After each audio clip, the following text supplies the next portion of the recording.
नमस्कार दोस्तों। आज हम एक ऐसा पौधा लेकर आए हैं आपके लिए जो कि अपने आप में ही बहुत ही चमत्कारी और औषधीय गुणों से भरपूर है। इसे औषधि के रूप में अगर आप इस्तेमाल करोगे तो आप बहुत सारे रोगों को ठीक कर सकते हो।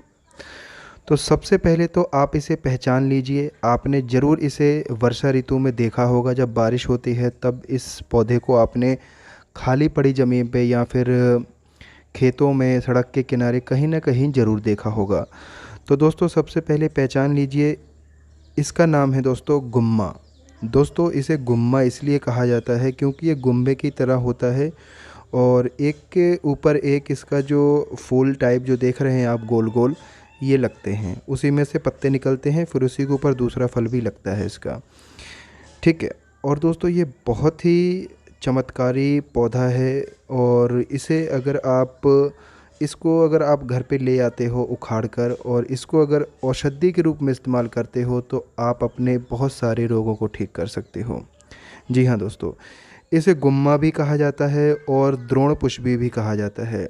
दोस्तों अगर किसी को बहुत पुराना एक्जिमा की प्रॉब्लम है, डर्माटाइटिस की प्रॉब्लम है, चर्म रोग है, रक्त विकार है, खून शुद्ध नहीं है और बहुत ज़्यादा फोड़े फुंसी होते रहते हैं बार बार, या फिर दाद खाज खुजली होती रहती है उनको, तो उन लोगों को क्या करना चाहिए कि ये इसको पीस लेना चाहिए। पत्ते, डंठल और फल जो आप देख रहे हैं गोल, सभी को पीस के इसका रस निकाल लेना है और 2-2 चम्मच पीना है आपने सुबह और शाम को। इससे क्या होगा कि जितना पुराना एक्जिमा होगा, चाहे जितना पुराना हो, भयंकर से भयंकर चर्म रोग भी इससे सही हो जाता है। दोस्तों ये सिर्फ़ वर्षा ऋतु में ही मिलेगा आपको। जब बारिश शुरू हो जाती है उसके आधे 1 महीने बाद ये दिखने लगता है। तो पहचान लीजिए आप, इसके सफ़ेद हल्के हल्के फूल निकलते हैं जो इसका गुम्मा होता है उसमें से निकलते हैं।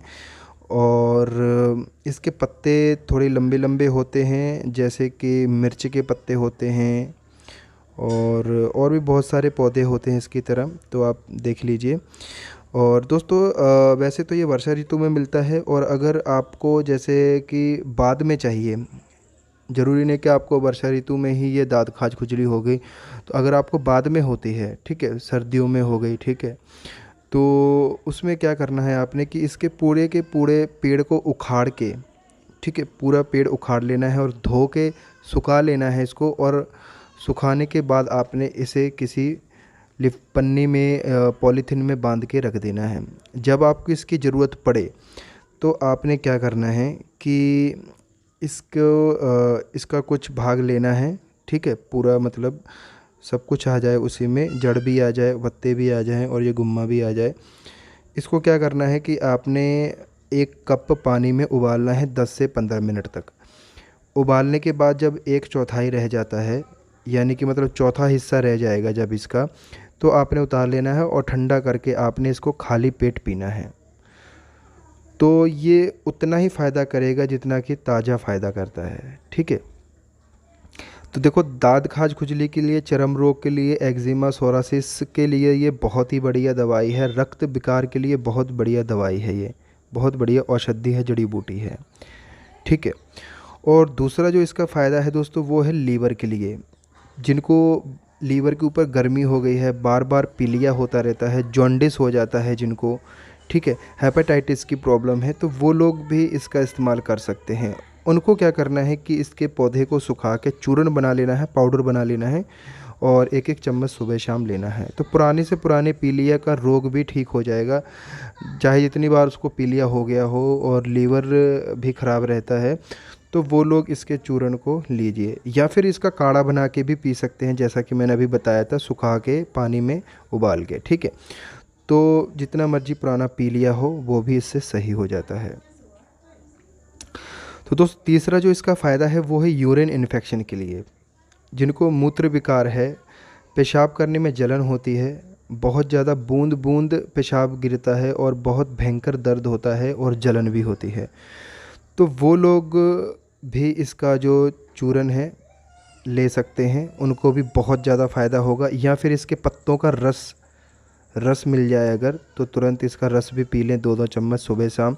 तो पुरानी से पुरानी यूरिन इन्फेक्शन, मूत्र विकार, मूत्र इन्फेक्शन वो बिल्कुल ठीक हो जाएगी, चाहे जैसी जलन पड़ रही हो। ठीक है, तो ये तो हो गया यूरिन इन्फेक्शन के लिए। जो चौथा इसका फ़ायदा है दोस्तों वो है बुखार के लिए।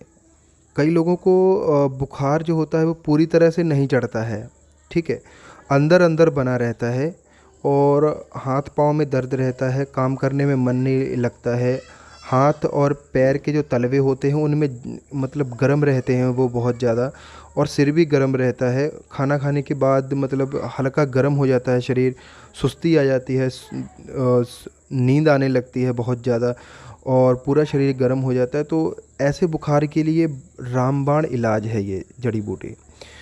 और किसी को तेज़ बुखार भी है वो भी इसको ले सकते हैं, ज़रूरी नहीं है कि कम बुखार वाले को ही इसको लेना है। जो अंदरूनी बुखार है ये उसको बहुत ही अच्छे तरीके से सही करता है।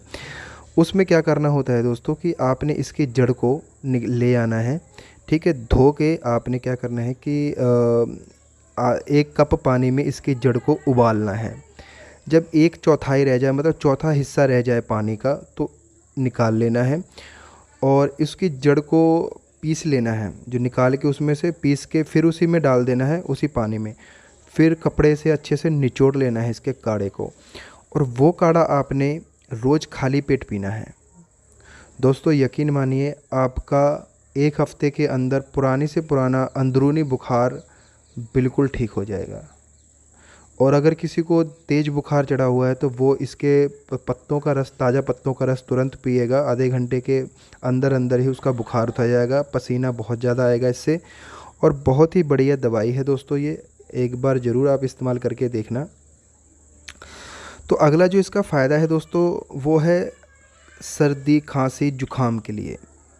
साथ ही जिनको अस्थमा की प्रॉब्लम होती है, सांस फूलती है जिनकी, सर्दी खांसी में सांस फूलने की दिक्कत हो जाती है, तो वो लोग क्या करना चाहिए उनको कि इसका जो चूरन होता है, जैसा कि मैंने अभी बताया है, चूरन बनाने का वही तरीका है दोस्तों, जैसा कि मैंने बताया है पहले कि इसको सुखा के इसको पीस के पाउडर बना लें। और इसका पाउडर अगर आप सुबह शाम 1-1 चम्मच लेते हो तो पुरानी से पुरानी खांसी की प्रॉब्लम, अस्थमा की प्रॉब्लम, दमा की प्रॉब्लम बिल्कुल ठीक हो जाती है। आप 1 दिन करके देखिए, आपको पहले दिन से ही आराम लगना शुरू हो जाएगा। तो बहुत चमत्कारी पौधा है दोस्तों ये, बहुत ही चमत्कारी जड़ी बूटी है। आज मैं अपने खेत पर गया हुआ था तो मैंने इसको देखा और मैंने सोचा चलो भाई इसका वीडियो बना देते हैं, बहुत काम की औषधि है। और मैं इसको उखाड़ के अपने यहाँ पर ले आया हूँ और लगा लिया है। तो दोस्तों अगर आपको भी कहीं मिलता है तो आप ज़रूर इसे ले आइए और इसके जो जो मैंने फ़ायदे बताए हैं एक बार ज़रूर करिए। करने से पहले अपने वैद्य की सलाह ज़रूर ले लें। धन्यवाद।